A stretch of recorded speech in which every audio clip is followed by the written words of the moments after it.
Hey everyone, Caleb with the Antique Book Collective, and today I'm getting to you guys with some very unfortunate news. Sometimes USPS loses your mail without actually losing your mail. So, what am I talking about? So, I'm talking about when you are like, okay, I've been waiting for this package to come for like 6 months, and they don't have it, and I called, and they don't know, and da-da-da-da-da, and then it shows up one day, and obviously 6 months is a little excessive, but I have had times, guys, where I literally have had customers reach out and be like, hey, so I got half of this package, but where's the other half? Because sometimes I sell big groups of books, like everything back here fits in one box, sometimes with encyclopedia sets and whatnot. You're talking about, like, you're shipping out 3 boxes, so I had one guy who, he reached out, and he's like, after a month, he's like, hey, where's the other half? I'm like, well, that's really weird. Let me look into it. And it was stuck in Seattle. And I'm like, reached out and they're like, oh, well, it's only been 28 days and you have to wait 31 days before you file a missing mail thing. And I'm like, that's not helpful at all. So I ended up refunding the guy half of the sale value. And then like literally within a day or two, the package all of a sudden was found at the Seattle thing and they shipped it off. So I was out half the money, which stinks. But hey, they didn't know where it was, or something along those lines. It just had disappeared, fallen off the grid. It was sitting there for a bleeping month, and all of a sudden they find it, and it's like, well, that's really helpful for me and my business. However, this one that I'm doing right now, this whole video, is not necessarily just talking about that. There are other times, folks, when I just learned this actually, when you will actually drop something off at the post office, and sometimes they don't scan it in at all until it gets shipped out, like, I live in Gresham, so I delivered it to my Gresham post office. They took it, they sent it off, I want to say it went to Michigan, and they did not scan it until it was in Michigan. That whole time I was like, I don't know where it is, and there were some shady people that were already angry standing next to where I did my box, because at my post office they have a bulk mail delivery area that's like in the main area, and the lines were really long. People were angry. These people were just a little shady looking anyways, and when it didn't get scanned in after a couple of days, I'm like, did those fart nuggets steal my package? If they did, that's pretty lame, and I mean, I doubt they are going to make any money on the books that they stole, because no one really sells books, but I'm sitting here like, it's a really low blow for you to steal someone's box just because they got the, like, they as in me, got the sales receipt thing, not sales receipt, the shipping label already on it. They already did this, and they have a business, and they just put it in the business mail spot where you don't need to talk to anyone.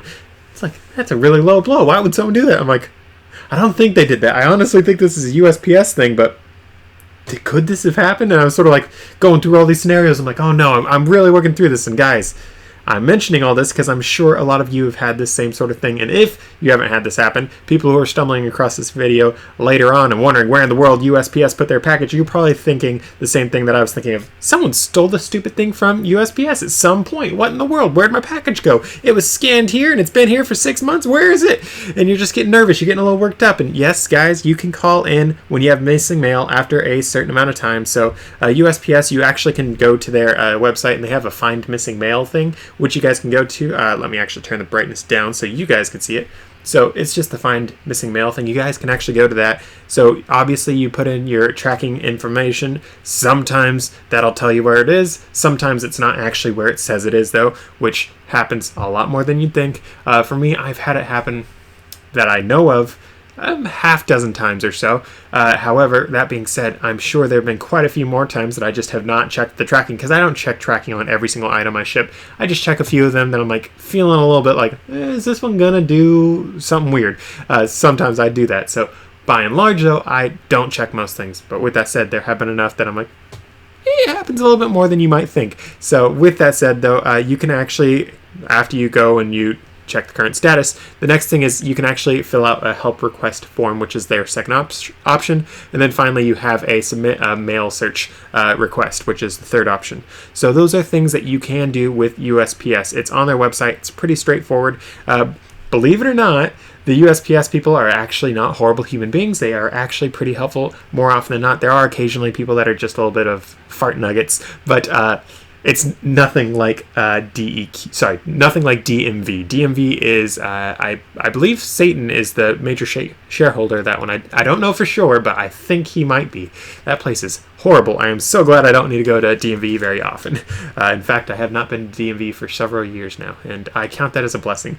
But with that said, there's actually something that this entire video is more based upon. Remember how I said I dropped that package off and it did not get scanned in until it was in Michigan, and I was actually a little bit nervous about this one. Luckily, my buyer did not give a rip about when it arrived or something along those lines, because I actually reached out to the guy. I'm like, hey, so I dropped it off and I'm actually going to ask, and I actually did ask my post office a couple times about this particular package, because I was like, hey, so, and they actually explained to me, yes, sometimes we take it in and we send it off and we don't scan it in. I don't understand why that's a thing. I think scanning it in should be a thing, especially since they give you a barcode. It's like, you'd think that'd be something they prioritize, but it is not. So keep that in mind. But with that said, you're not the only person that's had that happen. I'm not the only person that's had that happen, where they take it and they don't scan it in, and you just are like, where is this thing? Is it stolen? Did the aliens take it? Something along those lines. And it's crazy how much the government can just lose stuff in the mail or make things magically appear in the mail, if you guys catch my drift. 2020, what? I didn't say that. Sort of joking, sort of not. But guys, you're not the only ones had that sort of stuff happen. So there's actually a company called Pirate Ship, where it's not talking about pirates in a ship, unfortunately. It's talking about shipping, but they just sort of went with the pirate motif to be really clever. They have some really awesome advertisements. I think I've mentioned their advertisements in other videos on this channel because they are awesome ads. But I actually was looking this up all over Google to see if other people had happened to me, to them. I'm like, there's no way that I'm the only person. So I actually started poking around, and this pirate ship thing actually had someone asking that sort of question. I dropped off my package, but it still hasn't been scanned yet. And yeah, a lot of people have had that happen, believe it or not. And it's nice because this article, you guys can actually go to yourself. The article name is I dropped off my package, but it still hasn't been scanned yet. Again, that's on pirateship.com. So be sure to check that one out if you guys want to read it all. It's quite the long-ish article. Lots of different questions, but it's really helpful because it sort of helped sate some of my nervousness, because I'm like, okay, so I'm not crazy. It says here that if you do it after hours, obviously, they're not going to scan it in until the next day. I've had it happen actually where I drop it off after hours and they'll like scan it in at like 8, and I'm just like, what poor soul is locked in there working at this time? You need to go home, my pal. But then obviously there's also times where it's in a queue at the facilities. There are times where the workers haven't just scanned it in and don't get to it that day, or they something along those lines. And I'm just going through the bullet points here of what they say. And then it also says, due to record-breaking volume, we're also seeing a lot of instances where the local post office ships packages out without scanning them initially. In most cases, it'll take a couple of days for the first scan to show up and mark the package as in transit. So that last one is what I believe happened to me. I believe that's what happens to a lot of people, of just, it's like, they're busy. They got better things to do than to focus on scanning every individual item. Because, guys, let's face it, I know it's just a barcode. I know it's really fast to scan it, but have you ever been completely swamped in a pile of boxes the size of Nantucket? Probably not. For those of you that have, though, it's like, do I really need to scan every single one? It's good enough. It's going over there. I'm sitting over there. I don't need to scan it. Like, there are times where you're just all done and you don't want to put in the extra effort on some of these things. So I'm not doing any hate on those particular things per se, but there are definitely a lot of issues with the mail service. With that said, let's transition very quickly into just a little caption sort of thing.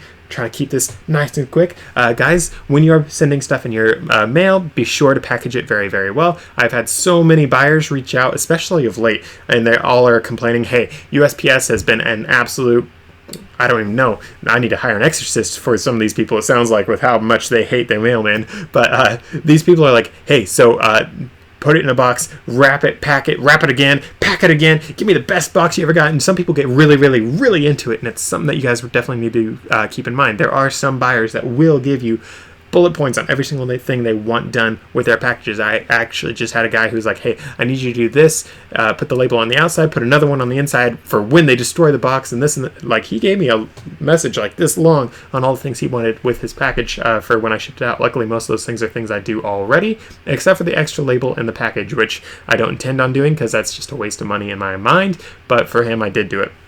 With that said, though, that's something that I have mentioned in other videos on my channel. Hashtag check out the one that I talked about where I hated on padded envelope mailers, because I don't like those, and none of you should like them. And I know some people some of you swear by them. I personally hate them, and I have quite a few customers that hate them even more than I do, and it actually is a little scary how much they hate them. As I said already, I think some of these people you need to hire an exorcist for. It's like, whoo, I'm getting some second-degree burns from all this burning hatred you got, whoo, all the way from this distance. So that is something to keep in mind, guys. In addition to that, you have the mailmen that will like leave stuff on a porch in the rain. You have mailmen that will like squish things, fold them up, roll them up, drive the car over it sometimes to try to make it fit in a mailbox. Obviously, I'm a little bit exaggerating there. I'm not entirely sure if I necessarily am, but some of them will force it into a mailbox. That's another reason why I hate the padded envelopes. They will force those into stuff. Even though it says don't bend, they will bend it if they cannot make it fit because they don't want to get out of their little car.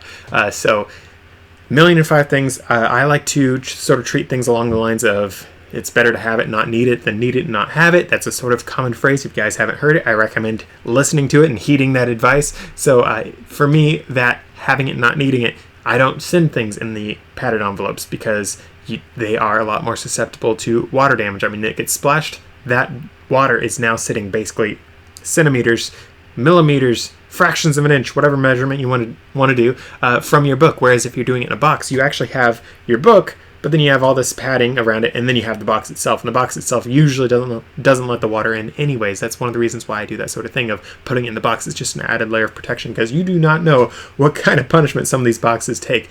It's absolutely insane. So if you guys are brand new to this business, please trust me on this. Go a little extra on your shipping, packaging stuff because you don't know what kind of damage might happen. And let's say this is your first really expensive book that you've sold, and let's say it's destroyed in mail. That will crush you. You will not want to do this business anymore if that sort of thing happens. So keep that in mind. In addition to that, always get stuff with tracking on it if this is your first time doing the business, so you can actually monitor these things going through. Of course, bad things can still happen, as I mentioned already, but it does allow you to actually be able to watch and see what's happening a lot more closely. So with that said and done, though, I hope that's a nice little crash course on USPS losing your mail, them destroying your mail, all that sort of stuff. Keep that in mind. I hope it was helpful. If it was, please, on the top one, right there, that video right there, check out my stupid one on why I hate padded envelopes. Guys, I hate them. I don't hate them actually that much. It's just sort of fun to be animated about that. But be sure to check out that video right below. I have another one that is totally random according to what YouTube says you should like. Be sure to subscribe. It should be there or somewhere along those lines. And I'll see you guys in the next one.